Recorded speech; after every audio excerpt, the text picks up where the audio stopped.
கர்த்தருடைய பரிசுத்த நாமம் மகிமைப்படுவதாக. இந்த ஓய்வு நாளின் மதியான வேளையில் ஞானஸ்நான வகுப்புகளில் ஆன்லைன் மூலமாக கலந்து கொண்டிருக்கிற தேவனுடைய பிள்ளைகள் எல்லாரையும் இயேசுவின் நாமத்தில் நான் வாழ்த்தி வரவேற்றுக் கொள்கிறேன். புதிய மாதத்தில் நாம் நுழைந்திருக்கிறோம். கடந்த மாதத்தில் 5 வகுப்புகளில் நாம் பங்கு பெறும்படி தேவன் உதவி செய்தார். இந்த மாதத்தில் 6வது வகுப்பில் நாம் இன்றைக்கு பங்கு பெறுகிறோம். இதில் கலந்து கொண்டிருக்கிற ஆண்டோடைய பிள்ளைகள் தொடர்ந்து எல்லா வகுப்புகளிலும் தவறாமல் நீங்கள் பங்கெடுக்கிறீர்கள் என்று நான் கர்த்தருக்குள்ளாக நம்புகிறேன். இன்றைக்கு நாம் ஒரு தலைப்பின் கீழே படிக்க போகிறோம். என்ன தலைப்பில் படிக்க போகிறோம் அப்படின்னா, ரட்சிப்பின் அனுபவம் என்ற தலைப்பில் படிக்க போகிறோம். ரட்சிப்பின் அனுபவம், எக்ஸ்பீரியன்ஸ் ஆஃப் சால்வேஷன்.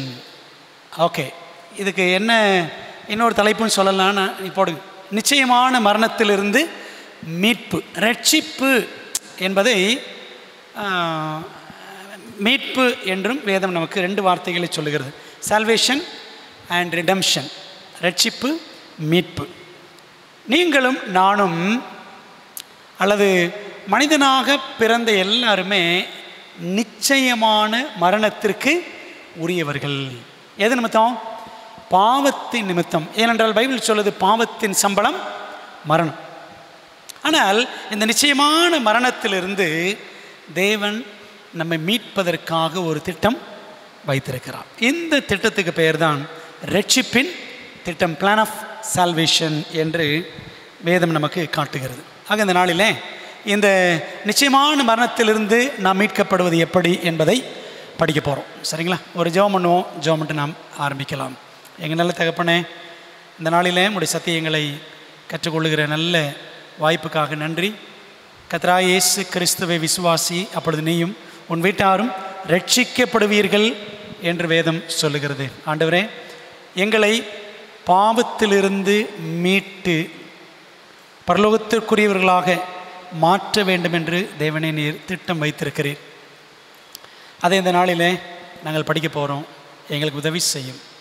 அவளோடு இந்த வகுப்புகளில் பங்கெடுக்கிற பிள்ளைகள் நேரடியாகவும் ஆன்லைனிலும் இணைந்திருக்கிற ஒவ்வொருவரையும் ஆண்டவர் ஆசீர்வதிப்பீராக. கர்த்தாவே, இந்த ரட்சிப்பின் அனுபவம், எக்ஸ்பீரியன்ஸ் ஆஃப் சால்வேஷன் என்ற பாடம் எங்களுக்கு மிகுந்த பிரயோஜனமாய் ஆசீர்வாதமாக இருக்க உதவி செய்யும். ஆவியானவர்களை நடத்தும். கர்த்தாவை சொல்லும்படியார்கள் கேட்கிறோம்.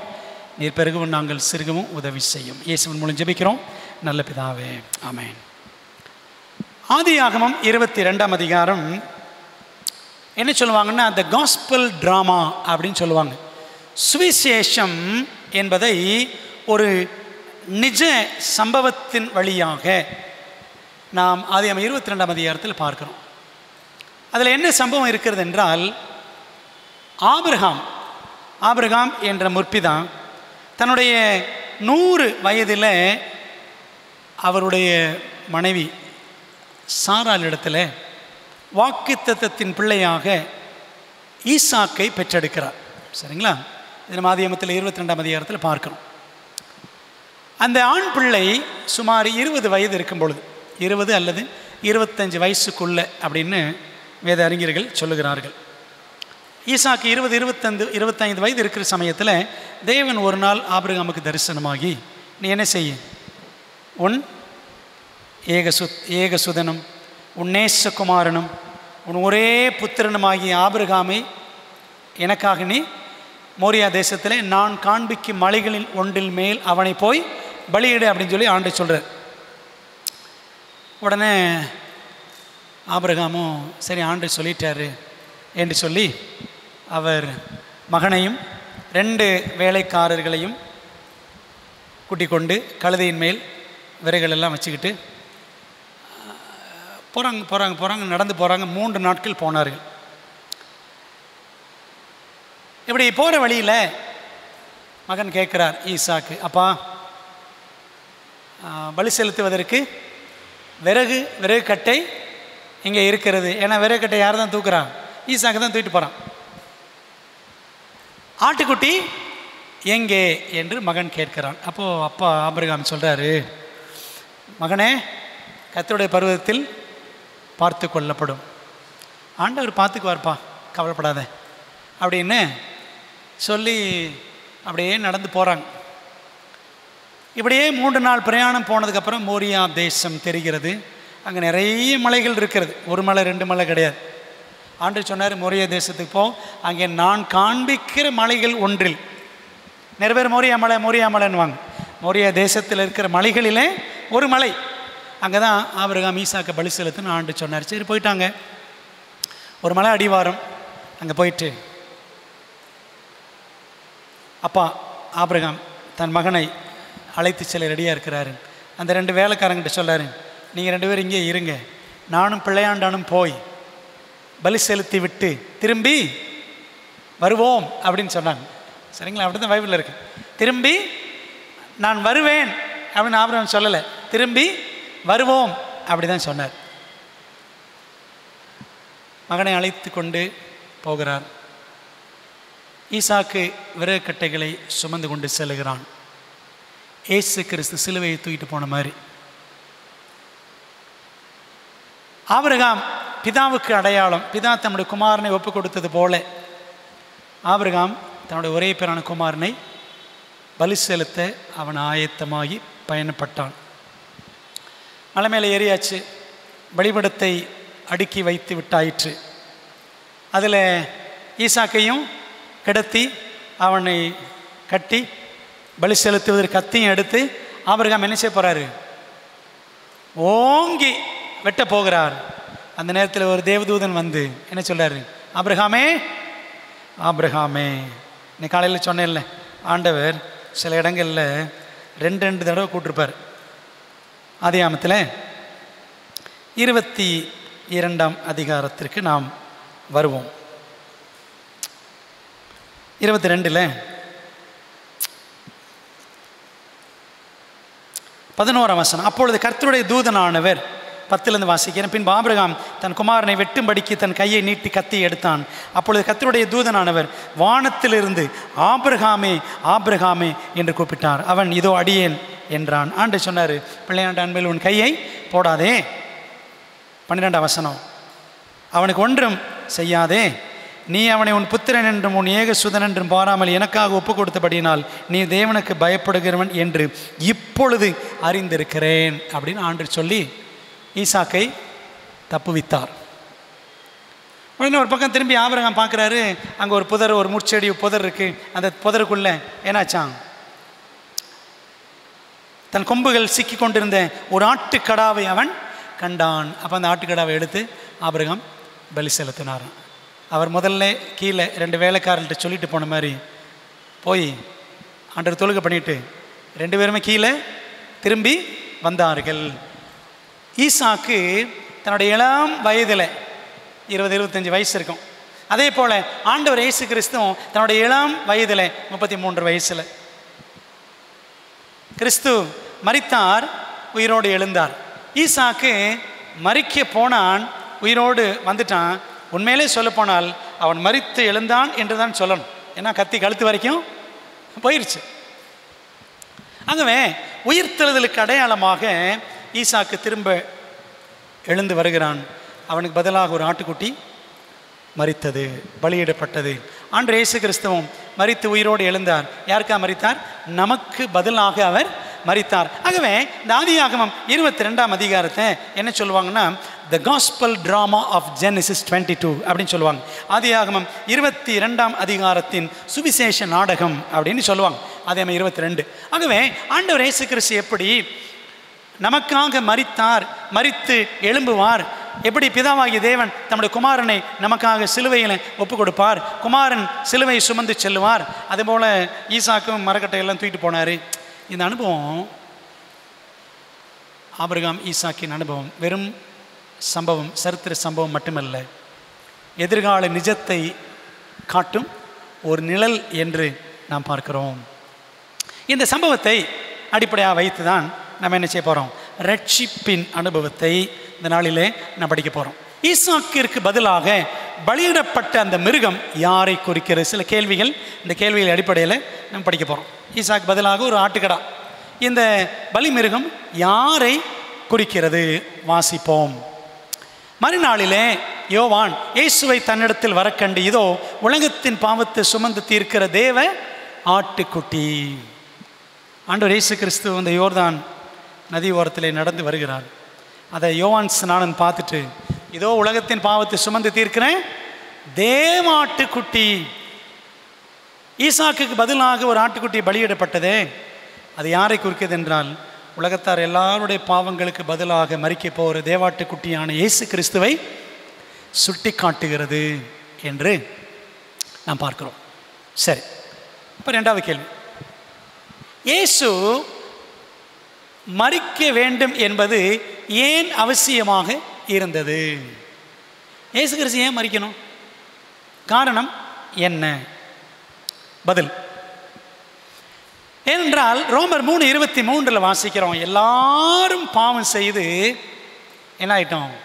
தேவ மகிமையை இழந்து விட்டோம். எல்லாரும் பாவம் செய்து தேவ மகிமையை இழந்தோம் என்பதை நாம் பார்க்கிறோம். All have sinned and come short of the glory of God. எல்லாரும் பாவம், எல்லாரும் பாவிகள். அநேக நேரத்தில் நிறைய பேர் கேட்பாங்க, என்ன பாவிகள்னு சொல்கிறீங்க அப்படின்னு அநேகர் சொல்லுவாங்க. ஒருவேளை ஆண்டவர் அறியாதவங்க. பைபிள் படி, நம்முடைய நிஜமான வாழ்க்கையின்படி நம்மளாம் யார் தான்? பாவிகள் தான். நம்மகிட்ட நல்ல யோசனை இருக்கா பாருங்க, நல்ல புத்தி இருக்கா? கெட்ட யோசனை, கெட்ட புத்தி, நமக்கு தோன்றதெல்லாம் கெட்ட காரியம் தான் நிறைய மனசில் தோணுது. நல்ல காரியம் தோன்றுச்சுன்னா ரொம்ப அபூர்வம்.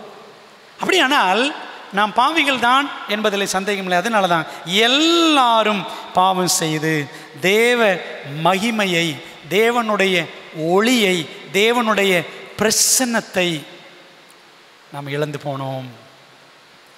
அப்போது பாருங்களேன், ஈசாக்குக்கு பதிலாக ஒரு ஆட்டுக்குட்டி மரித்தது. அதே போல் பாவிகளாகிய, பாவம் செய்த நமக்கு பதிலாக, பாவத்தின் சம்பளம் மரணம். ஆகவே அப்படி பார்த்தால் இன்றைக்கி இந்த உலகத்தில் இருக்கிற பாவிகளாகி நம்ம எல்லாருமே மரணத்துக்கு ஏதுவானவர்கள், மரிச்சிருக்கணும். ஆனால் பாருங்கள், ரோமர் 6:23 அதான் சொல்லுது, பாவத்தின் சம்பளம் மரணம். ஆகவே பாவிகளாகி நமக்காக இயேசு தேவாட்டுக்குட்டியாக மரிக்க வேண்டிய அவசியம் இருந்தது அப்படின்னு பார்க்குறோம். ஏனென்றால் வேதம் சொல்லுகிறது, ஒரு பாவி அவன் மன்னிக்கப்பட வேண்டும் என்றால் பாவிக்கு மன்னிப்பு, பாவ மன்னிப்பு எப்படி கிடைக்கும்? எபிரேயர் 9:23 வாசிக்கிறோம், நியாய பிரமாணத்தின்படி கொஞ்சம் குறைய எல்லாம் இரத்தத்தினாலே சுத்திகரிக்கப்படும். ஆண்டுடைய சட்டப்படி பாவம் செய்த ஒரு நபர் என்ன பண்ணணும்? ஒரு மிருகத்தை பலி செலுத்தணும். ஒரு ஆடு, ஒரு மாடு, இல்லாட்டி ஒரு புறா குஞ்சு. சரிங்களா? இன்றைக்கி அதனால தான் பாருங்களேன், கடா வெட்டுறாங்க. சரிதானே? கடா வெட்டுறாங்க, கோழி சேவல் வெட்டுறாங்க. இதெல்லாம் எதுக்காக? ரத்தம் சிந்த வைக்கிறது. இன்றைக்கி பொதுவாக இந்துக்கள் அப்படி தான் செய்கிறாங்க. இதெல்லாம் ஏற்கனவே முன்னாடி பைபிள்லே இருக்குது.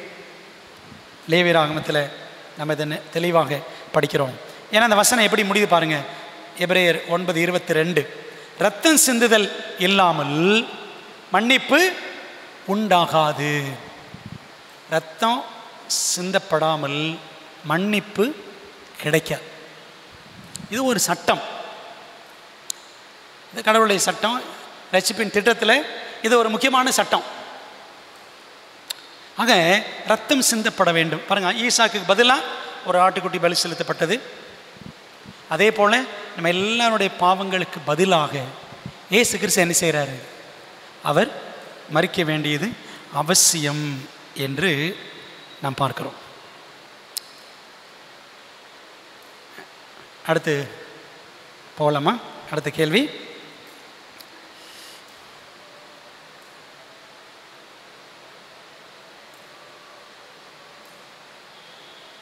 நம்ம அடுத்து ஸ்லைட் போடுங்கம்மா. ஓகே, நெக்ஸ்ட், அதுக்கடுத்து போடுங்க.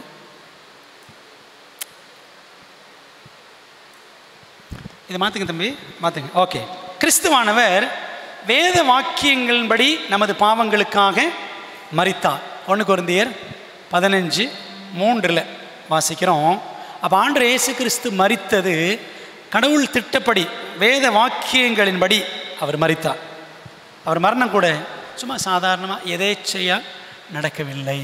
வேத வாக்கியங்களின்படி, நியாயப்பிரமாண சட்டதிட்டங்களின்படி ஆண்டவர் இயேசு கிறிஸ்து மரித்தார் என்று பார்க்கிறோம். சரி, நம்ம அடுத்த கேள்வி பார்ப்போம்.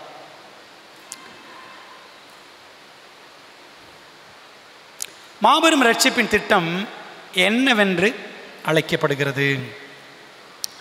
அந்த ரட்சிப்பின் திட்டத்தை என்னவென்று நாம் அழைக்கலாம்? பாருங்கள். வெளிப்படுத்தின விசேஷம் 14:6 அதற்கான பதில் இருக்கிறது. என்ன வாசிக்கிறோம்? அவன் பூமியில் வாசம் பண்ணுகிற சகல ஜாதிகளுக்கும், கோத்திரத்தாருக்கும், பாஷைக்காரருக்கும், ஜனக்கூட்டத்தாருக்கும் அறிவிக்கத்தக்கதாக நித்திய சுவிசேஷத்தை உடையவனாய் இருந்து. ஆண்டவர் நம்மை ரட்சிப்பதற்காக, பாவிகளாகி நம்மை மீட்பதற்காக ஒரு திட்டம் வைத்திருக்கிறாரே. இந்த திட்டத்துக்கு பேர் தான் என்னது? சுவிசேஷம். நித்திய சுவிசேஷம், எவர் லாஸ்டிங் காஸ்பல். காஸ்பல், காஸ்பல் அப்படின்னா குட் நியூஸ், நற்செய்தி. சுவிசேஷம் என்பதற்கான சுத்த தமிழ் சொல் நற்செய்தி. உலகத்தில் பாவிகளாய் இருக்கிற எல்லாருக்கும் பரலோகம் தரக்கூடிய ஒரு நற்செய்தி என்ன அப்படின்னா, ஒரு பாவியை அவன் பாவத்திலேயே விட்டு விடுவது தேவனுடைய திட்டம் கிடையாது. பாவத்தில் கிடக்கிறவனை மீட்க வேண்டும் என்று தேவன் ஒரு திட்டம் வைத்திருக்கிறார். அதைத்தான் சுவிசேஷம் என்று, நித்திய சுவிசேஷம், மாறாத சுவிசேஷம் என்று வேதம் அழைக்கிறது. அதுதான் நம்ம ரட்சிப்பின் திட்டம், the great plan of salvation என்று பார்க்கிறோம். மாபெரும் ரட்சிப்பின் திட்டம். 4வது கேள்வி, தேவன் ஏன் நமக்காக இப்படிப்பட்ட ஒரு அற்புதமான பலியாக மாறினார்? ஆண்டவர் இயேசு கிறிஸ்து தெய்வம் ஏன் மனிதனாக மாறினார்? காரணம் என்ன? இழந்து போனதை தேடவும் ரட்சிக்கவுமே மனுஷகுமாரன் வந்தார் என்று லூக்கா 19:10 வாசிக்கிறோம். வசனம் பாருங்க, யோவான் 3:16. தேவன் தம்முடைய ஒரே பேரான குமாரனை விசுவாசிக்கிறவன் எவனோ அவன் கெட்டு போகாமல், அழிந்து போகாமல், கெட்டு போகாமல்னா இங்கிலீஷில் இருக்கும், அழிந்து போகாமல் நித்திய ஜீவனை அடையும்படிக்கு அவரை தந்தருளி இவ்வளவாய் உலகத்தில் அன்பு கூர்ந்தார். ஏன் ஆண்டவர் இயேசு கிறிஸ்து இப்படிப்பட்ட பலியாக அவர் மாறினார் அப்படின்னா, காரணம் தேவன் நம்மீது வைத்த அன்பு. இந்த ரட்சிப்பின் திட்டமே எப்படிப்பட்டது என்றால், தேவன் மனுக்குலத்தின் மீது வைத்த அன்புதான் ரட்சிப்பின் திட்டமாக இயேசு கிறிஸ்துவின் மூலமாய் வெளியாக்கப்பட்டது அப்படின்னு பார்க்குறோம். ஜான் 3:16, யோவான் 3:16. இந்த வசனத்தில் இந்த ரட்சிப்பின் திட்டம், தேவனுடைய அன்பு, தேவன் மீது வைத்த அந்த அளவிட முடியாத அன்பு, இவ்வளவாய், எவ்வளவாய் சொல்லலை, சரிங்களா? அளவிட முடியாத அந்த அன்பு. அதனால தான் எபேசியர் 3ஆம் அதிகாரத்தில் படிக்கலாம், தெய்வீக அன்பின் அகலம், ஆழம், நீளம், உயரம் எல்லாம் நமக்கு தெரியாது அப்படின்னு பவுல் எழுதுவார். ஆகவே அந்த அறிவு கெட்டாத அந்த அன்பை தேவன் நமக்கு கிறிஸ்துவின் மூலமாக வெளிப்படுத்தினார். பிதா குமாரனை தந்தருளி, நமக்காக சிலுவையில் குமாரனை தந்தருளி நம்மீது அளவுக்கு அதிகமாய் அன்பு கூர்ந்தார். தெய்வீக அன்பு, அன்பு கூர்ந்தார் என்பதை அகாப்பே அப்படின்னு சொல்லுவாங்க. அகாப்பே, தெய்வீக அன்பு, அளவிட முடியாத அன்பு. அன்பு கூர்ந்தார் அப்படின்னா எதையும் எதிர்பார்க்காமல், திரும்ப என்ன கிடைக்கும் என்ற எதிர்பார்ப்பு இல்லாமல் காட்டப்படுகிற அன்பு. அந்த அன்பைத்தான் கிறிஸ்துவானவர் உலகத்தில் இருக்கிற எல்லாருக்காகவும் மரித்து தேவ அன்பை நமக்கு விளங்க பண்ணினார் அப்படின்னு பார்க்குறோம். ஓகே, ஐந்தாவது கேள்வி, இயேசுவின் தியாக பலியின் நன்மையை பெற்றுக்கொள்ள நான் என்ன செய்ய வேண்டும்? இயேசு கிறிஸ்து நமக்காக என்ன செய்கிறாரு? தெய்வம் மனிதனாக அவர் இறங்கி வர்றார், ஜீவனை தருகிறார், ஒருத்தரும் கெட்டு போகக்கூடாதுன்னு சொல்லிட்டு. இப்போ நான் என்ன செய்ய வேண்டும்? என்னுடைய பங்கு இதில் என்ன? அப்போஸ்தலர் நடபடிகள் 16:31 பவுலும் சீலாவும் அந்த பிலிப்பி பட்டணத்து ஜெயிலர் சிறைச்சாலைக்காரனிடத்தில் சொல்லுவாங்க. என்ன சொல்லுவாங்க? கர்த்தராகிய இயேசு கிறிஸ்துவை விசுவாசி, அப்பொழுது நீயும் உன் வீட்டாரும் ரட்சிக்கப்படுவீர்கள் அப்படின்னு படிக்கணும். ஆண்டவர் இயேசு கிறிஸ்து நமக்காக இறங்கி வந்துட்டாரு. கடவுள் மனிதனாக வந்தார், ரட்சிப்பின் திட்டத்தில் நம்ம மீட்கணும் என்பதற்காக, நாம் பாவங்கள் மன்னிக்கப்பட்டு அதாவது கழுவப்பட வேண்டும் என்பதற்காக அவர் இறங்கி வந்துட்டார். நான் செய்ய வேண்டியது என்ன? இயேசுவை விசுவாசிக்க வேண்டும் என்று அப்போஸ்தலர் 16:31 சொல்லுகிறது.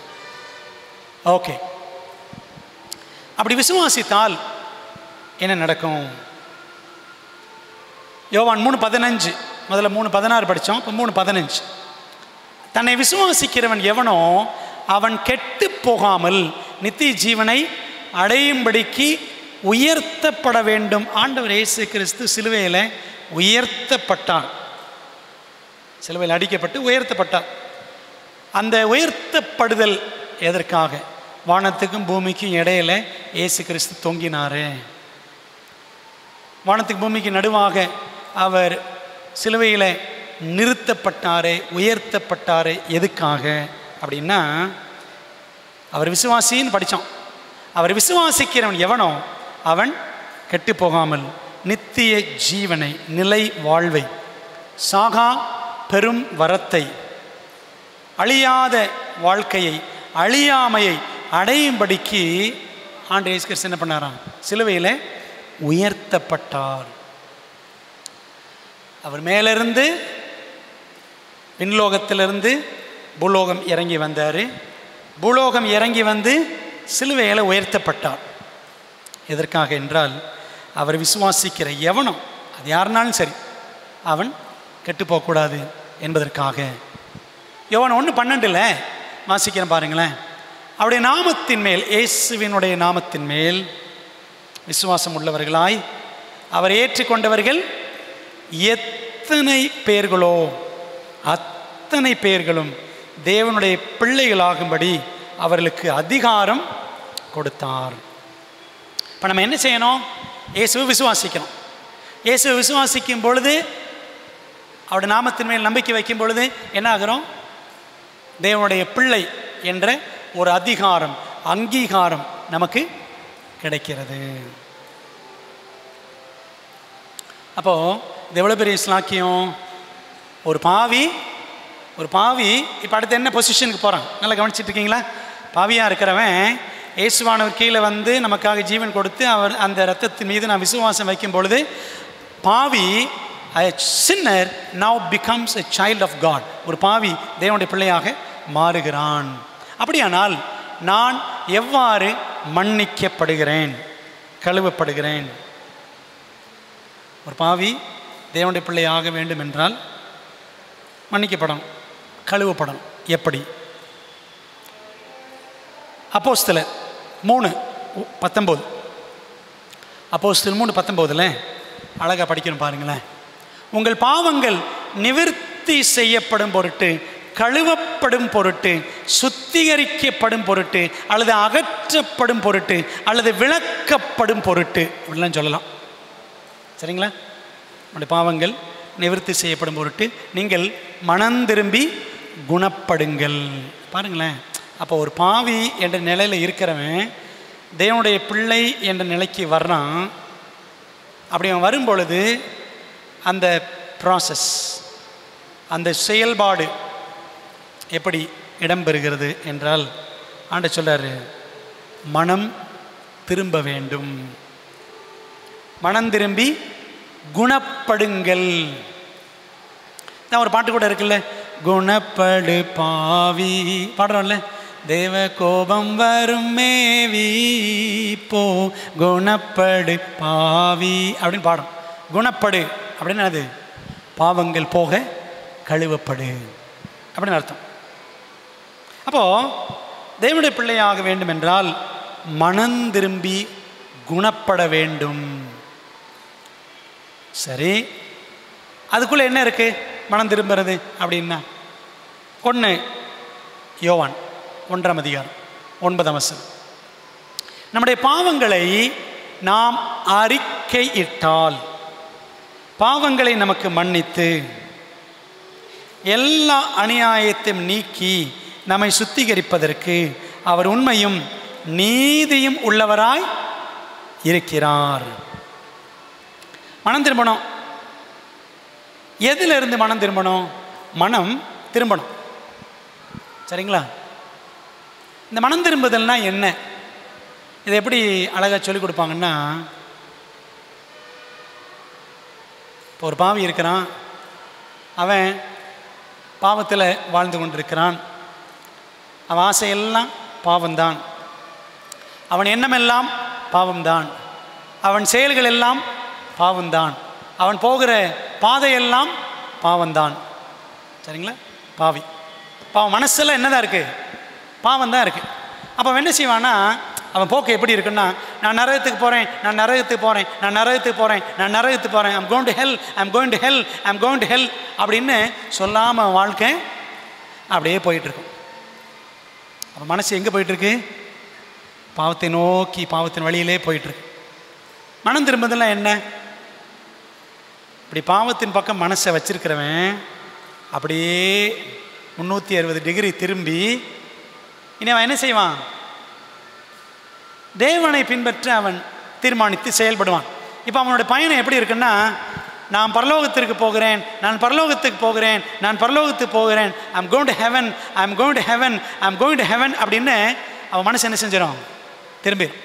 இதாங்க மனம் திரும்புதல். புரியுதா உங்களுக்கு? Very simple. இதான் மனம் திரும்புதல்.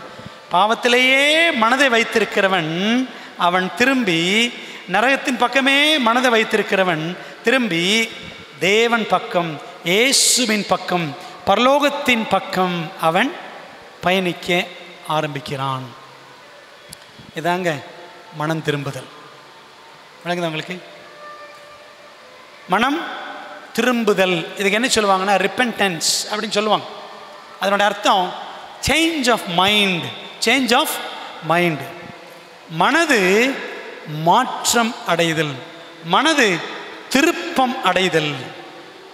சரிங்களா? ஓகே. இந்த அற்புதமான மனமாற்றத்தின் அனுபவம் என்னவென்று அழைக்கப்படுகிறது பைபிளில்? இப்படி ஒருத்தன் வழியில் போயிட்டு இருக்கிறவன் திரும்பி தேவனுடைய வழியில் வர்றான். இந்த அற்புதமான மனமாற்றத்தின் அனுபவத்திற்கு என்ன பெயர் பாருங்களேன். பைபிள் வாசிப்போம். யோவான் 3:7 வாசிக்கிறோம்.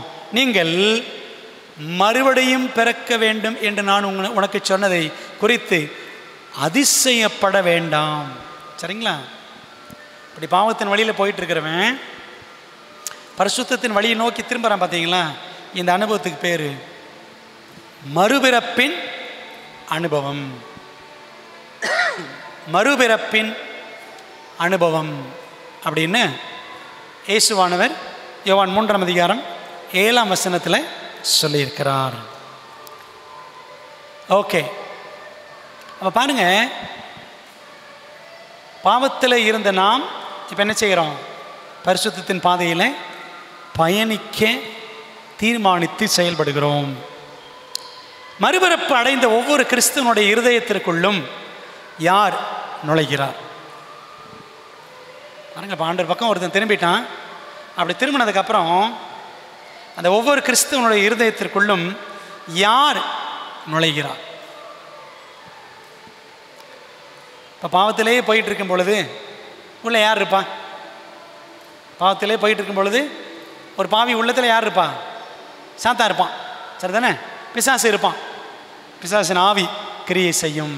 சரி, ஆனால் மறுபிறப்பின் வழியாக இயேசுவை பின்பற்றும் பொழுது நடப்பது என்ன? யார் உள்ளே நுழைகிறார் அப்படின்னா, யோவான் 14:17, உலகம் அந்த சத்திய ஆவியானவரை காணாமலும் அறியாமலும் இருக்கிறது. அவர் உங்களுடனே வாசம் பண்ணி உங்களுக்குள்ளே இருப்பதால் நீங்கள் அவரை அறிவீர்கள். அப்போ ஒரு பாவி இயேசுவை விசுவாசித்து தன்னுடைய பாவங்கள் எல்லாம் அறிக்கையிட்டு இயேசுவின் இரத்தத்தினாலே அவன் கழுவப்பட்டு அவனுடைய பிள்ளையாக ஆரம்பிக்கும் தருணத்தில் அவனுக்குள்ளே யார் பிரவேசிக்கிறார்? ஆவியானவர் உள்வசிக்க ஆரம்பிக்கிறார். சரிங்களா? அப்போ இந்த ஆவியானவர் உள்ளுக்குள்ளே வர்றார். ரட்சிப்பின் அனுபவத்தை படிச்சுட்டு இருக்கிறோம். ஆவியானவர் உள்ள வர்றார். கேள்வி, அடுத்த கேள்வி, இயேசு பரிசுத்த ஆவியானவர் மூலமாய் என் இருதயத்திற்குள் வாசம் செய்யும் போது நான் என்ன செய்வேன்? இயேசுவை ஏற்றுக்கொண்டேன், அவர் விசுவாசித்து அவருடைய இரத்தத்தினாலே பாவங்கள் மன்னிக்கப்பட்டு கழுவப்பட்டேன். ஆவியானவர் உள்ளே வர்றாரு. அப்படி ஆவியானவர் மூலமாக இயேசுவானவர் நமக்குள்ளே வாசம் பண்ணுகிறார் என்றால் அடுத்து நான் என்ன செய்வேன்? என்ன செய்வேன்? ஓகே, ரொம்ப அழகான வசனம். பிலிப்பியர் 2:13 வாசிக்கிறோம். வசனம் சொல்லுது, பவுல் எழுதுகிறார், ஏனெனில் தேவனே தம்முடைய தயவுள்ள சித்தத்தின்படி விருப்பத்தையும் செய்கையையும் உங்களில் உண்டாக்குகிறவராய் இருக்கிறார். பிலிப்பியர் 2:13 பாருங்க. தேவ ஆவியானவர் நமக்குள்ளே வாசம் பண்ண ஆரம்பிக்கும் பொழுது அடுத்து நம்ம என்ன செய்வோமா? நன்மை தீமை எது என்று பகுத்து உணர்ந்து தீமையான காரியங்களை தவிர்க்கவும் நன்மையான காரியங்களை தெரிவு செய்யவும் நம்ம என்ன செய்வோம்? புரிந்து நடப்போம். அதை வசனம் ரொம்ப அழகாக சொல்லுது. தேவனே தம்முடைய தயவுள்ள சித்தத்தின்படி விருப்பத்தையும், என்ன விருப்பம்? நன்மையான காரியங்களை செய்ய வேண்டும் என்ற விருப்பம். செய்கை, என்ன செய்கை? நல்ல செயல்கள். சரிங்களா? அப்போ பாருங்களேன், ஆவியானவர் ஒரு மனுஷனுக்குள்ள வந்து வாசம் பண்ணும் பொழுது அவனுடைய விருப்பம்லாம் எப்படி மாறிடும்? நல்ல விருப்பங்களாக, பரிசுத்தமான விருப்பங்களாக. அவனுடைய செயல்கள் நல்ல செயல்களாக, பரிசுத்தமான செயல்களாக, தேவனை பிரியப்படுத்துகிற விருப்பங்கள், தேவனை பிரியப்படுத்துகிற செயல்கள் அவனிடத்தில் வெளிப்பட ஆரம்பிக்கும் அப்படின்னு பார்க்குறோம். சரிங்களா? அப்போது உங்களுக்கு புரியுதா? ஒரு பாவி அவன் எப்படி இப்போ ட்ராவல் பண்ணுறான் பாருங்க.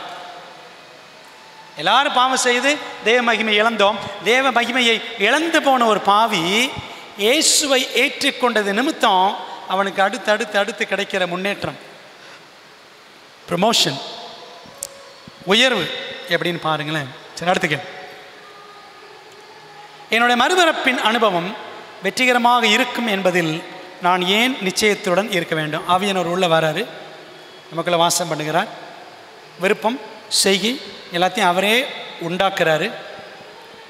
அப்போ எண்ணங்கள்லாம் நல்லா இருக்கும், என்னுடைய செயல்களெல்லாம் நல்லா இருக்கும். சரி, இதிலே நான் நிலைச்சிருப்பேனா? இந்த மறுபிறப்பின் அனுபவத்தில் இப்படியே நான் நிலைத்து நிற்பேன் என்பதற்கு என்ன நிச்சயம்? திரும்ப பாவத்தில் விழுந்துட மாட்டேனா என்றால் வசனம் பாருங்களேன். அதே பிலிப்பியர் 1:6 அழகாக வாசிக்கிறோம். உங்களில் நற்கிரியையை தொடங்கினவர் அதை இயேசு கிறிஸ்துவின் நாள் பரியந்தம் முடிய நடத்தி வருவார் என்று நம்பி. நமக்குள்ள நற்கிரியை, நம்மை தேவனுடைய பிள்ளையின் அங்கீகாரம் கொடுத்தார்ல, இயேசுவை ஏற்றுக்கொள்ளும் பொழுது, அவருடைய நாமத்தின் மேல் விசுவாசம் உள்ளவர்களாக இயேசுவை ஏற்றுக்கொண்டு பின்பற்றும் பொழுது நமக்கு என்ன கிடைக்கிது? தேவனுடைய பிள்ளை என்ற அதிகாரம் கிடைக்கிது. அப்போது இந்த தேவனுடைய பிள்ளை என்ற அதிகாரத்தில், அங்கீகாரத்தில் நிலைச்சு நிற்போமா? முடியுமா நிலைச்சு நிற்க? அப்படின்னா என்னால் முடியும்னு நினச்சா முடியாது, ஆனால் இயேசுவால் முடியும்னு நினச்சா முடியும். என்னை பலப்படுத்துகிற கிறிஸ்துவினாலே எல்லாவற்றையும் செய்ய எனக்கு பலன் உண்டு. பார்த்தீங்களா? அப்போது நமக்குள்ளே நற்கிரியையை தொடங்கினவர். பார்த்தீங்களா? அப்போ ஆண்டவர் இயேசு கிறிஸ்து பிள்ளையை நான் மாறும் பொழுதே மறுபிறப்பின் அனுபவத்திற்குள்ளே நுழையும் பொழுதே நமக்குள்ள என்ன தொடங்குதான்? ஆண்டவர் என்ன தொடங்குறாராம்? நற்கிரியையை ஆண்டவர் தொடங்குறார். இப்போ நமக்குள்ள இப்போ என்ன நடந்துகிட்டு இருக்கு? அந்த நற்கிரியை நடந்துக்கிட்டே இருக்கு. ஆவியினர் உள்ள இருந்து வேலை செஞ்சுக்கிட்டே இருக்கிறார். சரிங்களா? இப்படி தொடங்கப்பட்ட நற்கிரியை எது வரைக்கும் போகுமா? இயேசு கிறிஸ்துவின் நாள் பரியந்தம், இயேசு கிறிஸ்துவனுடைய 2ஆம் வருகை நாள் பரியந்தம் இது நடக்கும், நடந்து முடியும். ஆண்டவர் தொடங்கினாரு, அவர் அதை முடிப்பார். ஏனென்றால் எபிரேயர் 12:1 வாசிக்கிறோம், விசுவாசத்தை துவங்குகிறவரும் முடிக்கிறவரும் யார் தான்? இயேசு கிறிஸ்து. ஆக அந்த இயேசுவை நோக்கி பொறுமையோட ஓடக்கடவோம் அப்படின்னு படிக்கிறோம். கர்த்தராகிய இயேசு கிறிஸ்துவ விசுவாசின்னு படித்தோம் பார்த்தீங்களா? அந்த விசுவாசத்தை கூட நமக்குள்ளே யார் தான் தொடங்கணும்? ஆண்டவர் தான் தொடங்கணும். சரிங்களா?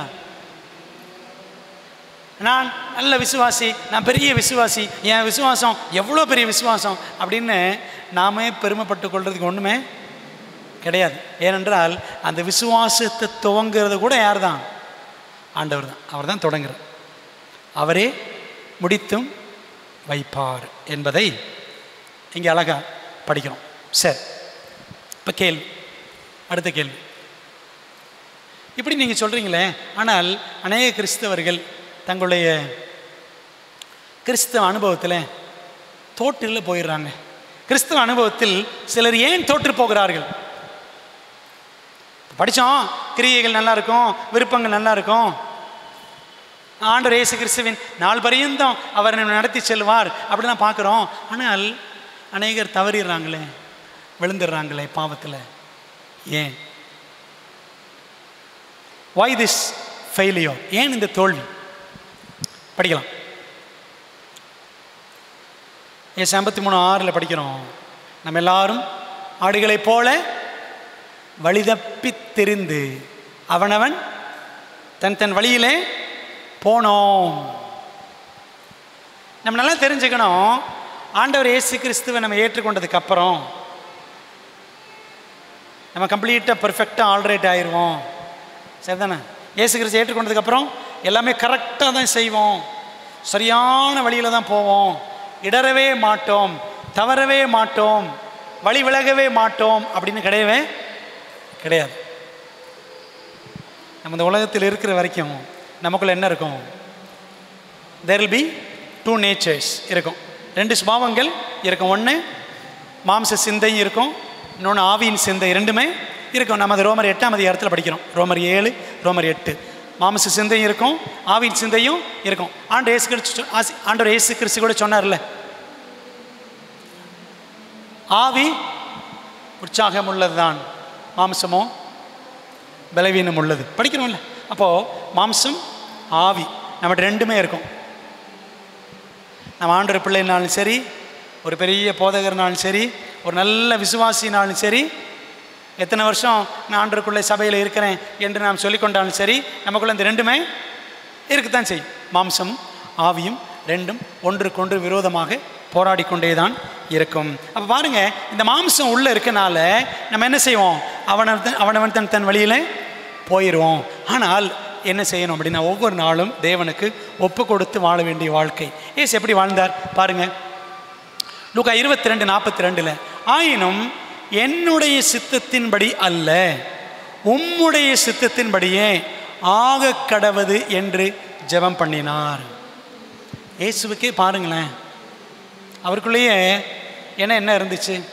பிதாவே, இந்த பாத்திரமை விட்டு நீங்க கூடுமானால் நீங்கட்டும், இந்த சிலுவை பாடுகள், இந்த சிலுவை மரணம் என்னை விட்டு நீங்க கூடுமானால் நீங்கன்னா நல்லா இருக்கும்.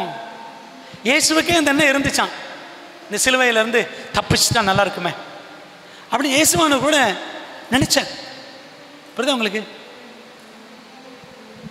ஆனால் என்ன ப்ரே பண்ணாரு? ஆயினும் என் சித்தத்தின்படி அல்ல. ஆண்டவர் இயேசுக்கு ஒரு விருப்பம் இருந்துச்சு, இந்த சிலுவை பாடுகள்லேருந்து தப்பிச்சுட்டா நல்லா இருக்குமே. ஆனால் ஒப்பு கொடுத்தாரு பார்த்தீங்களா? ஆனாலும் என் சித்தத்தின்படி அல்ல. கவனிச்சிங்களா? அப்போ என்ன பாடம் படிக்கிறோன்னா, ஆண்டவர் இயேசு கிறிஸ்துவுக்கே இந்த சிலுவை பாடுகளிலிருந்து விலகி கொள்ளலாம் என்ற ஒரு எண்ணம், ஒரு ஏக்கம், ஒரு தவிப்பு ஒரு பக்கம் இருந்துச்சு. அப்படியானால் நமக்கு எவ்வளவு தடுமாற்றம், பாவத்தின் வழியில் போவதற்கான கடுமையான சோதனை சூழ்நிலைகள் நமக்கு எவ்வளவு இருக்கும், விளங்குதா உங்களுக்கு? ஆனால் இயேசுவானவர் என்ன பண்ணார்? அந்த சூழ்நிலைகளை ஜெயித்தார். எப்படி ஜெயிச்சார்? பிதாவுக்கு தன்னை முற்றிலுமாய் ஒப்பு கொடுத்து, என் சித்தம் அல்ல, not my will but thine அப்படின்னு ஒப்பு கொடுத்தார்.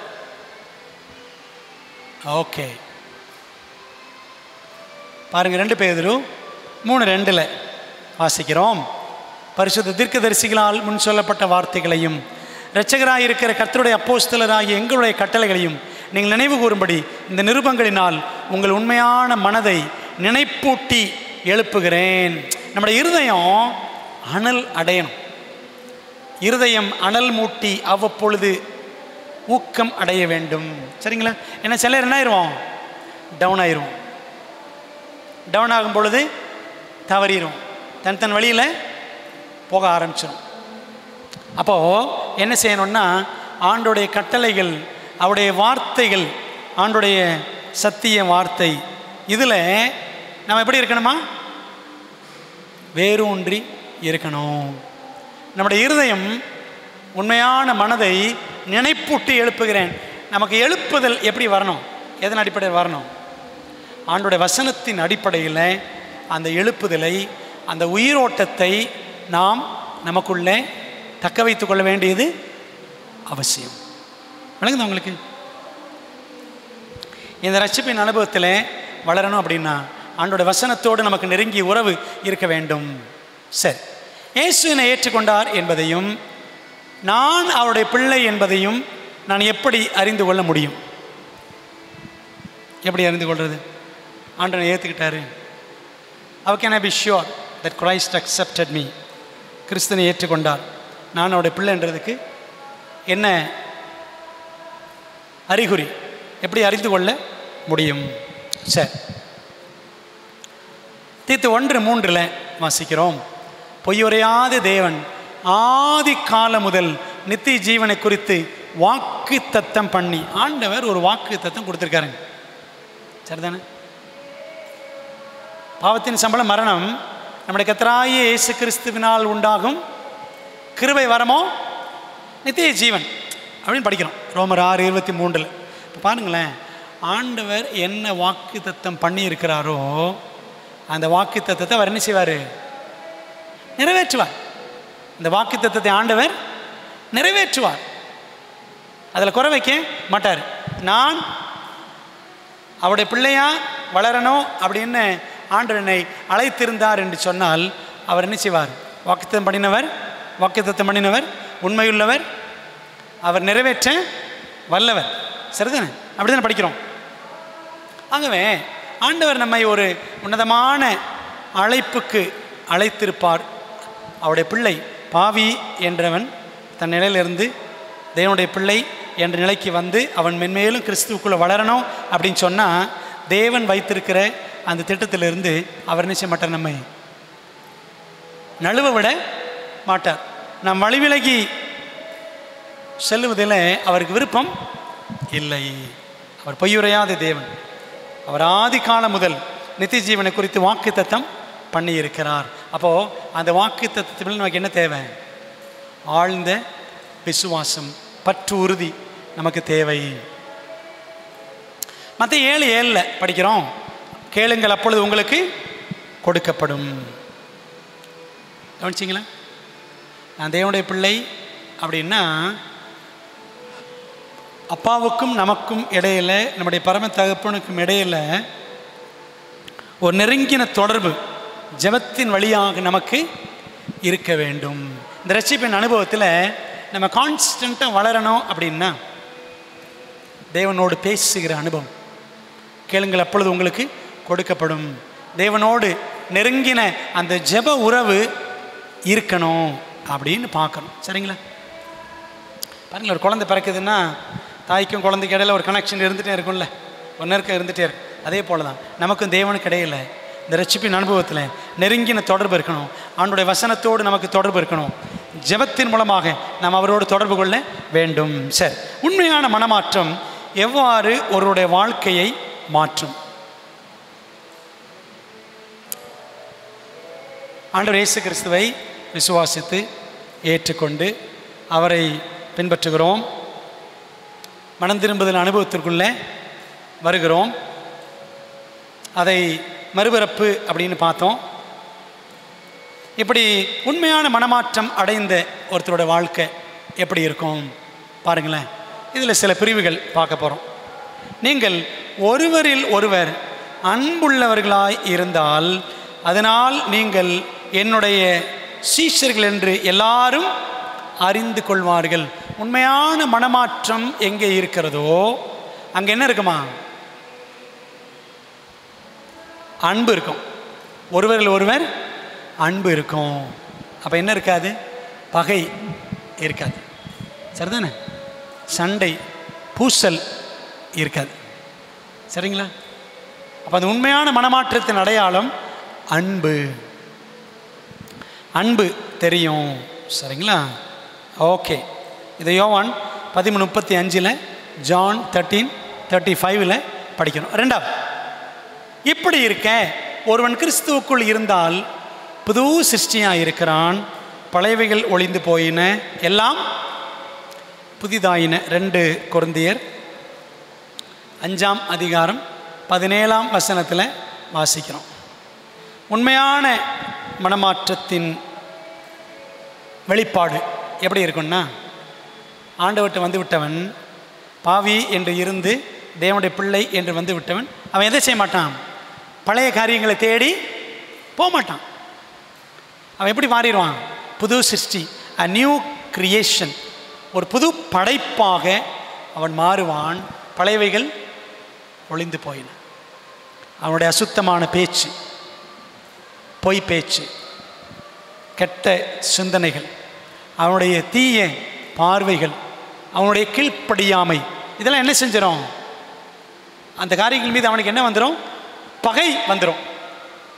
ஆண்டவர் சொன்னார்ல, உன் வித்துக்கும் அவள் வித்துக்கும் பகை உண்டாக்குவேன் இருக்குல்ல. அது 3:15 உன் வித்துக்கும் அவள், உன் வித்துக்குன்னா சாத்தானுடைய குணம், அவள் வித்து, உன் வித்துன்னா சாத்தானுடைய கூட்டம் பாவிகள், அவள் வித்துன்னா சபையின் கூட்டம் ஆண்டுடைய பிள்ளைகள். சரிங்களா? உன் வித்துக்கும் அவள் வித்துக்கும் பகை உண்டாக்குவேன். பாருங்களேன், இயேசுவை ஏற்றுக்கொண்ட பிள்ளைகள் எதை பகைப்பார்கள்? பாவத்தை பகைப்பார்கள். பாவத்தின் மீது ஒரு வெறுப்பு இருக்கும். சரிதானே?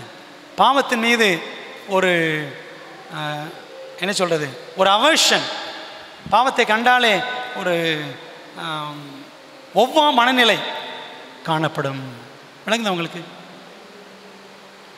அதான் இங்கே வாசிக்கணும். சரிங்களா? சரி.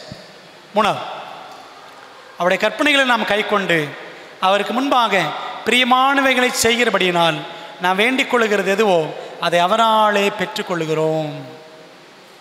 1 யோவான் 3:22. அந்த உண்மையான மனமாற்றம் யாருடைய வாழ்க்கையில் தெரிகிறதோ அவர் நிச்சயவாராம். அவர் எப்பொழுதும் யாருக்கு பிரியமானது செய்வார்? தேவனுக்கு முன்பாக பிரியமானவைகளை செய்வார். ஆண்டவர் இயேசு கிறிஸ்து கூட எப்படி வாழ்ந்தார் பாருங்க. யோவான் 8:39 நீங்கள் எடுத்து பைபிளில் படித்து பாருங்கள். யோவான் 8:39 படிக்கிறோம். நான் பிதாவுக்கு பிரியமானவைகளை எப்பொழுதும் செய்கிறபடியான். ஆண்டவர் இயேசு கிறிஸ்து என்ன பண்ணாராம்? பிதாவுக்கு பிரியமானவைகளை எப்பொழுதுமே செய்தார். எப்பொழுதுமே. பாருங்களேன், அப்போ ஆண்டவருடைய பிள்ளையாக மாறுகிறவரும் எப்பவுமே என்ன செய்வார்? தேவனுக்கு பிரியமானவைகளை தான் செய்வார்.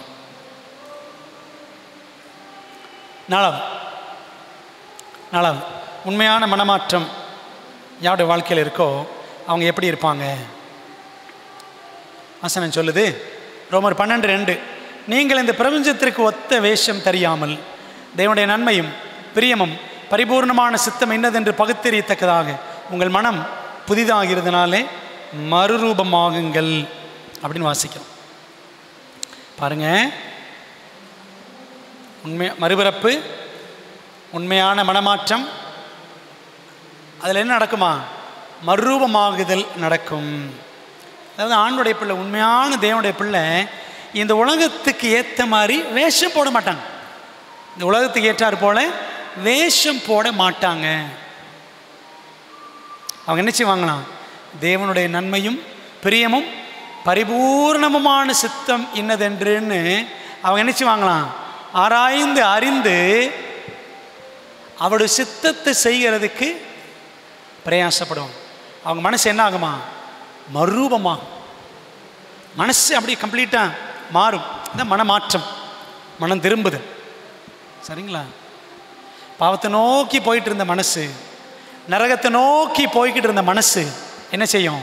பரிசுத்தத்தை நோக்கி போகும், பரலோகத்தை நோக்கி போகும். சரிங்களா?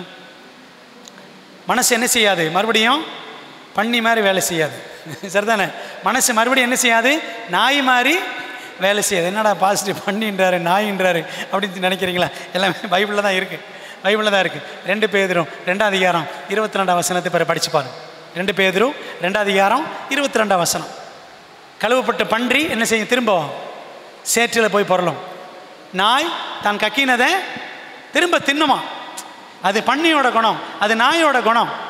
ஆனால் தேவனுடைய பிள்ளை புது சிருஷ்டியாக பாவி என்ற ஒரு நிலையில் இருந்த ஒரு மனிதன் இயேசுவை விசுவாசித்து அவர் ஏற்றுக்கொண்டு வரும் பொழுது அவன் வாழ்க்கை என்ன செய்யும்? அப்படியே புதுசாக மாறிக்கிட்டே இருக்குமா. புது சிருஷ்டியாக இருக்கிறான். சரிங்களா? அவன் மனம் என்ன ஆகும்? மறுரூபமாகும். அதான் சொல்லுவாங்கல்ல, இந்த மெட்டமார்பசிஸ்ன்னு சொல்லுவாங்க. இந்த வண்ணத்து பூச்சி வடிவெடுத்து வரக்கூடிய வகையை 4 வகையாக பிரித்து சொல்லுவாங்கள்ல. 4 லெவலில் பிரித்து சொல்லுவாங்க. முட்டைன்னு வாங்க, அப்படி தானே?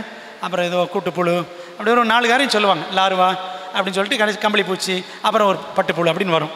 சரிங்களா? ஸோ ஒரு இந்த வண்ணத்து பூச்சி வர்றதுக்கே, ஒரு ஷைனிங் கலரில் வண்ணத்தி பூச்சி வர்றதுக்கு இத்தனை லெவலை தாண்டி வருது.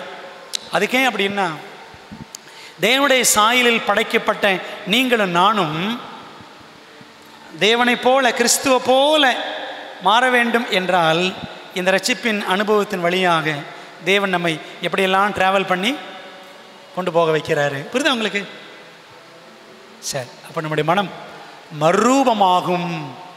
உண்மையான மனமாற்றத்தில் அந்த டிரான்ஸ்ஃபர்மேஷன், அதான் மறுரூபமாகுதல். மறுரூபமாகுதல்னா டிரான்ஸ்ஃபர்மேஷன், டிரான்ஸ்ஃபர்மேஷன் ஆஃப் மைண்ட். மனசு புதுசாயிரும். இப்போ பாருங்களேன், சினிமா, நாடகம் அப்படி இப்படின்னு போய்கிட்டு இருந்த மனசு இப்போ என்ன மாறிடும்? பைபிள், தீர்க்க தரிசனம் அப்படி இப்படின்னு மாறிடும். விளங்குதா உங்களுக்கு? அதாங்க அந்த டிரான்ஸ்ஃபர்மேஷன். இந்த மாற்றம் நமக்குள்ளே நடந்து கொண்டிருக்கிறதா? சரி, 5வது, இந்த உண்மையான மனமாற்றம் நடக்கும் பொழுது அடுத்த செயல் என்ன நடக்கும் பாருங்களேன். யூதேயா முழுவதிலும், அதான் இருக்குல்ல, பரிசுத்தாங்குளத்தில் வரும்பொழுது நீங்கள் பலன் அடைந்து எருசலேமிலும் யூதேயாவிலும் சமாரியாவிலும் பூமியின் கடைசி பரியந்தம் எனக்கு சாட்சிகளாய் இருப்பீர்கள். அப்போஸ்தலர் 1:8 இயேசுவானவர் சொல்லிட்டு போனார். பார்த்தீங்களா? அப்போ ஆண்டோடைய பிள்ளை என்ன செய்வாங்களாம்? அவருடைய சாட்சிகளை விளங்குவார்கள். இது வரைக்கும் எல்லா நிலைகளிலும், வெவ்வேறு இடங்களில், எருசலேமில் லோக்கலில், யூதேயாவில் பக்கத்து ஊரில், சமாரியாவில் அந்த மாவட்டத்தில், அப்புறம் பூமியின் கடைசி போகிற இந்த உலகம் ஃபுல்லாக ஆண்டு நிச்சயவார் நம்மை சாட்சிகளாக மாற்றுவார்.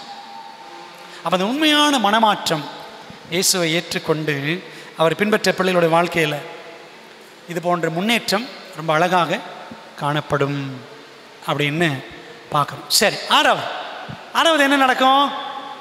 இந்த உண்மையான மனமாற்றத்தின் வரிசையில் எந்த சமயத்திலும் சகலவிதமான வேண்டுதலோடும் விண்ணப்பத்தோடும் ஆவியினாலே ஜெபம் பண்ணும் ஒரு குணம் நமக்குள்ளாக வளரும். எபேசியர் 6:18 வாசிக்கிறோம்.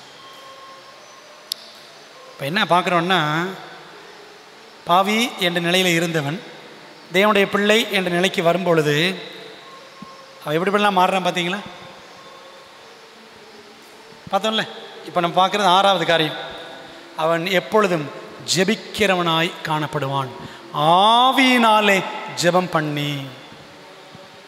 அவன் உலகத்தில் இருந்தாலும் சரி, எங்கே பயணத்தில் இருந்தாலும் சரி, ட்ராவலில் இருந்தாலும் சரி, அவன் ஆவி என்ன செய்யும்? தேவனோடு உறவு வைத்து கொண்டே இருக்கும். தேவனோடு சம்பாஷித்து கொண்டே இருக்கும். சரிங்களா? ஸோ அந்த அளவுக்கு ஒரு மனிதனை ரட்சிப்பின் திட்டத்தில் தேவன் வளரும்படி செய்வார். சரிங்களா? நம்ம எபேசியர் 6:18 மிக அழகாக வாசிக்கிறோம். ஓகே, சரி, அடுத்த கேள்வி. கிறிஸ்தவ வாழ்க்கையுடன் கூட நம்ம கொடுக்கப்பட்டுள்ள அற்புதமான வாக்கு தத்தங்கள் என்ன? இப்போ நம்ம சிம்பிளாக ஒரு ஜிஸ்ட், ஒரு ரத்தின சுருக்கம் தான் பார்த்துட்ருக்குறோம். ரட்சிப்பின் அனுபவம் எப்படிலாம் இருக்கும்? சரிங்களா? என்ன பார்த்தோம்? பாவி. ஓகே, அடுத்த என்ன செய்யணும்? மன்னிக்கப்படணும். மன்னிக்கப்பட வேண்டுமென்றால் ரத்தம் சிந்துதல். யார் ரத்தம் சிந்தினா? இயேசுவானவர் ரத்தம் சிந்தினார். இயேசு ரத்தம் சிந்தினா அதனால் எனக்கு என்ன? அதனால் உண்டாகிற பலனை நான் எப்படி பெறணும்னு பார்த்தோம். அவர் மீது விசுவாசம் வைக்கணும். விசுவாசம் வைத்தால் என்னாகும்? நம்முடைய பாவங்கள் எல்லாம் மன்னிக்கப்பட்டு அவரை நம்பி சார்ந்து இயேசு மீது விசுவாசம் வைத்து அவருடைய நாமத்தினாலே நம்முடைய பாவங்களை அறிக்கை செய்யும் பொழுது நம்முடைய பாவங்கள் இயேசுவின் ரத்தத்தினால் கழுவப்படும்.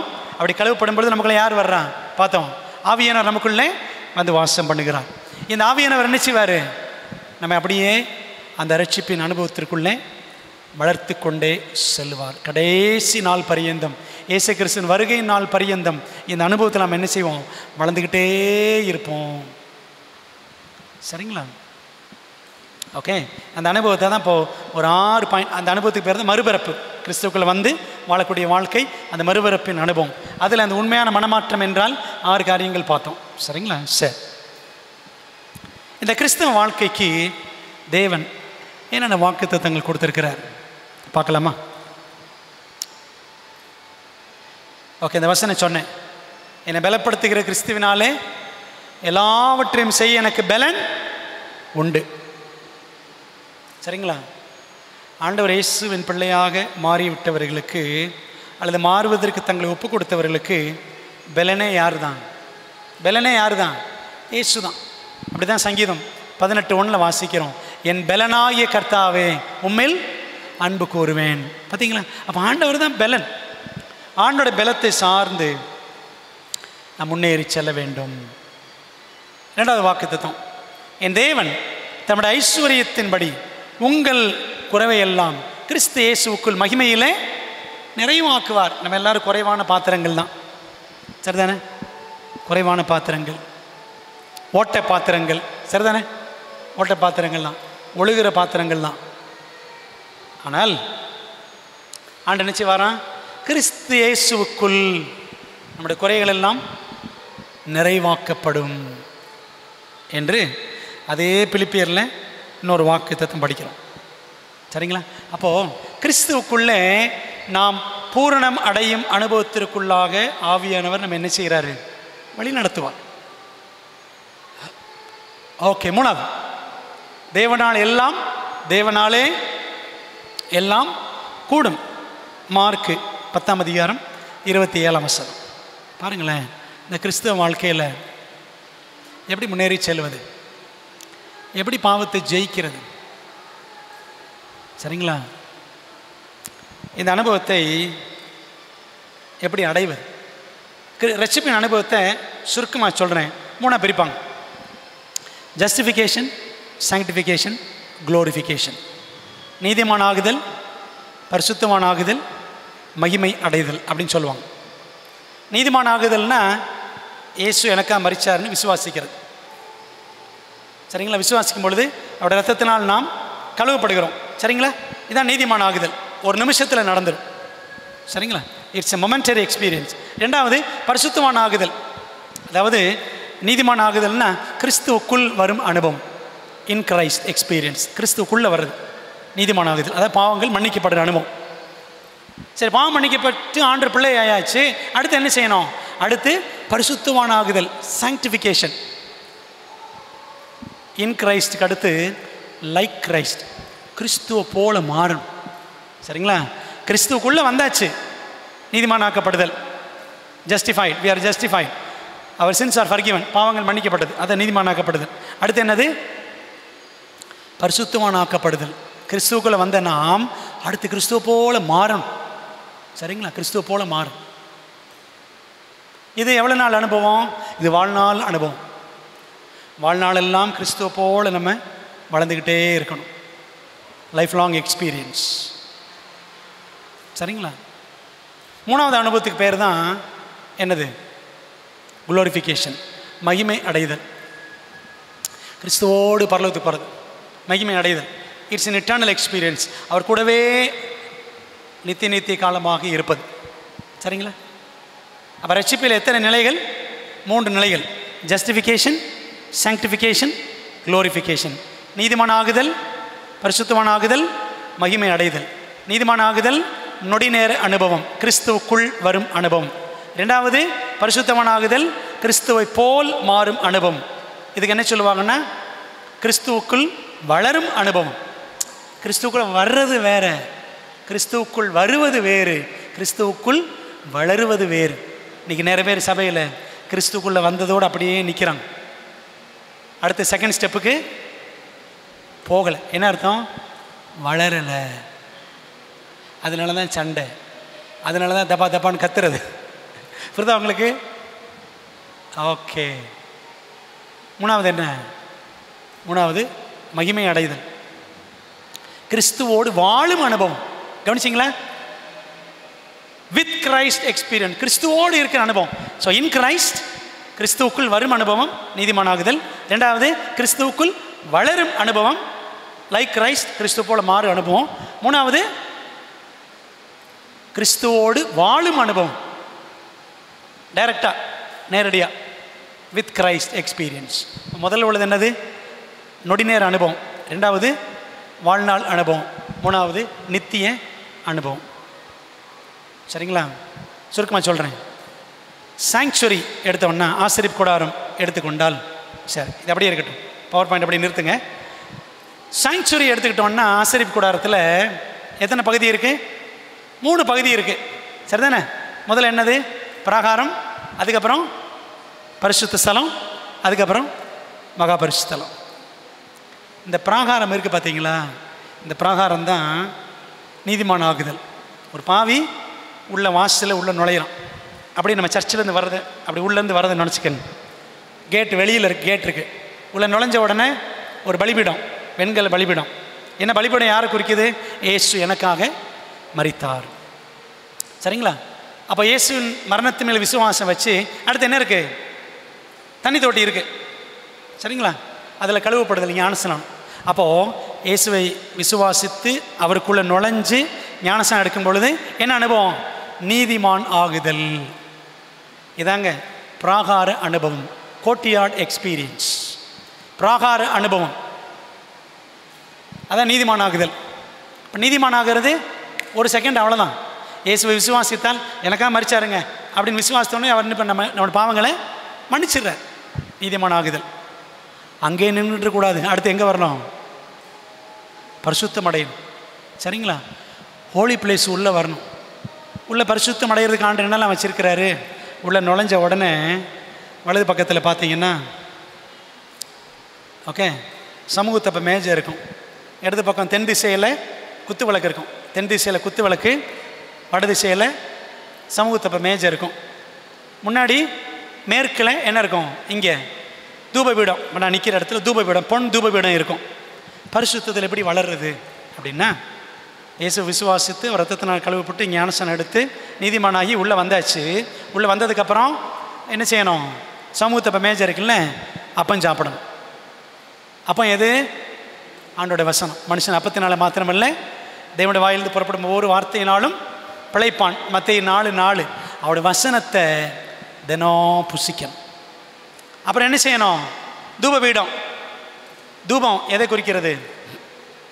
சங்கீதம் 141:2 படித்து பாருங்க. நம்முடைய விண்ணப்பம் அவருக்கு முன்பாக தூபம். சரிங்களா? அப்படின்னு படிக்கிறோம். அப்போது தினம் தூபம் போடணும். என்ன செய்யணும்? தினம் தூபம் போட்டால் நறுமணமாக அப்படி வரும் புகை. ஜெபம் பண்ணணும். ஜெபம் பண்ணால் மணக்கம் வாழ்க்கை. அவங்களுக்கு ஜெபம் பண்ணால் வாழ்க்கை என்ன செய்யும்? மணக்கம். ஏன் மணக்கலை தெரியுமா? ஜெபம் பண்ணுறதே கிடையாது, தூபம் போடுறதே கிடையாது. பார்த்தீங்களா? அப்போ பரிசுத்தத்தில் வளர்கிறதுக்கு பைபிள் படிக்கணும், ஜெபம் பண்ணணும், அப்புறம் என்ன செய்யணும்? குத்து விளக்கு இருக்குல்ல, குத்து விளக்கில் வந்து ஒளி, நம்ம சாட்சியாக இருக்கணும். இன்னொன்று, குத்து விளக்குன்றது பரிசுத்த ஆவியும் குறிக்கும். சரிங்களா? அந்த 7 தீபங்களும் 7 அக்கினி தீபங்களும் 7 ஆவிகளாம் படிக்கணும்ல. 7 அக்கினி தீபங்களும் 7 ஆவிகள் வெளிப்படுத்தல இருக்கு. பார்த்தீங்களா? அப்போ அந்த அக்கினி தீபம் 7 கிளை கொண்ட குத்து விளக்கு ஆவியானவரையும் குறிக்கும், நாம் சாட்சியாக தேவனுக்கென்று பிரகாசிப்பதையும் குறிக்கும். இப்போ வசனம் படித்து ஜெபம் பண்ணி பரிசுத்த ஆவியினால் வழிநடத்தப்பட்டால் நாம் சாட்சிகளாக இருக்கலாம். இந்த அனுபவத்துக்கு பேர் தான் என்னது? பரிசுத்தம் அடைதல், கிறிஸ்துவ போல மாறுறது. அதுக்கப்புறம் தான் என்னது? மகா பரிசுத்தல் அனுபவம். சரிதானே? கிறிஸ்துவோடு இருக்கிற நித்தியமான வாழ்க்கை, அந்த அனுபவம். புரியுது உங்களுக்கு? அப்போ அந்த ஆசரிப்பு கூடாரம் ரட்சிப்பின் அனுபவத்தை அழகாக நமக்கு சுட்டி காட்டுகிறது. இந்த ஆசரிப்பு கூடாரத்தின் வழியாகத்தான் ஆண்டவர் சுமார் 1500 ஆண்டுகளாக ரட்சிப்பின் திட்டத்தை ஜனங்களுக்கு செயல் வடிவத்திலே காண்பித்தார். புரியுதா உங்களுக்கு? தேவனாலே எல்லாம் கூடும். இந்த ரட்சிப்பில் நம்ம நீதிமானாக்கி பரிசுத்தமானாக்கி நம்மை மகிமை அடை செய்வது யாரால் மட்டும்தான் கூடும்? தேவனாலே எல்லாம் கூடும். சரி, அப்படி அவருக்குள்ள வளரும் பொழுது 4வது காரியம் பாருங்க, என்னுடைய சந்தோஷம் உங்களில் நிலைத்திருக்கும் படிக்கும். யோவான் 15:11 ஆண்டு சொல்லாரு. ஆண்டவருக்குள்ள வந்ததுக்கப்புறம் இயேசுவானவர் ஹிஸ் ஓன் ஜாய், அவருடைய சந்தோஷத்தை நமக்குள்ளே நிலைத்திருக்க செய்வார். நம்பிக்கை நம்ம கொடுக்குற நம்பிக்கையின் வாக்குத்தத்தம். அடுத்து, நானும் அவைகளுக்கு ஜீவன் உண்டாயிருக்கவும் அது பரிபூர்ணப்படவும் வந்தேன். யோவான் 10:10. ஆண்டு நமக்குள்ளே தொடங்கி இருக்கிற இந்த ஜீவன், இந்த நித்திய ஜீவன். நித்திய ஜீவன் எப்போ? 2ஆம் வரைக்கும் அப்புறம் தான் கிடைக்குமா? நித்திய ஜீவன் குமாரனை உடையவன் ஜீவனை உடையவன், தேவனுடைய குமாரன் இல்லாதவன் ஜீவன் இல்லாதவன். 1 யோவான் 5:11-12 வாசிக்கிறோம். பார்த்தீங்களா? அப்போ இயேசு கிறிஸ்துவை இந்த உலகத்தில் நாம் முற்றிலுமாக விசுவாசித்தவர் சார்ந்து அவருக்குள்ளாக வாழும் பொழுது அந்த நித்திய ஜீவன் என்ற அனுபவம் நமக்கு எங்கே ஆரம்பிச்சிருது? இங்கேயே ஆரம்பிச்சிருது. சரிங்களா? அந்த ஜீவன் எப்போ பரிபூர்ணம் அடைகிறதுன்னா அவருடைய வருகையில் பரிபூர்ணம் அடையும். சரிங்களா? ஓகே, ஆண்டு சொல்லிக்கிறாரு, அவன் கொடுத்த நம்பிக்கையின் வாக்குத்தத்தம், நான் உன்னை விட்டு விலகுவதும் இல்லை, உன்னை கைவிடுவதும் இல்லை அப்படின்னு சொல்லியிருக்கிறாரு. எபிரேயர் 13:5 நம்ம அதை பார்க்கிறோம். ஆண்டவர் இந்த வாக்குத்தத்தங்கள் எல்லாம் ரட்சிப்பின் அனுபவத்தில் நாம் வளர்வதற்கு கொடுத்திருக்கிறார். இன்னொரு வாக்குத்தத்தம், அதனாலே நாம் தைரியம் கொண்டு கர்த்தர் எனக்கு சகாயர், நான் பயப்படேன், மனுஷன் எனக்கு என்ன செய்வான் என்று சொல்லலாமே. எபிரேயர் 13:6. பயப்பட வேண்டியது இல்லை.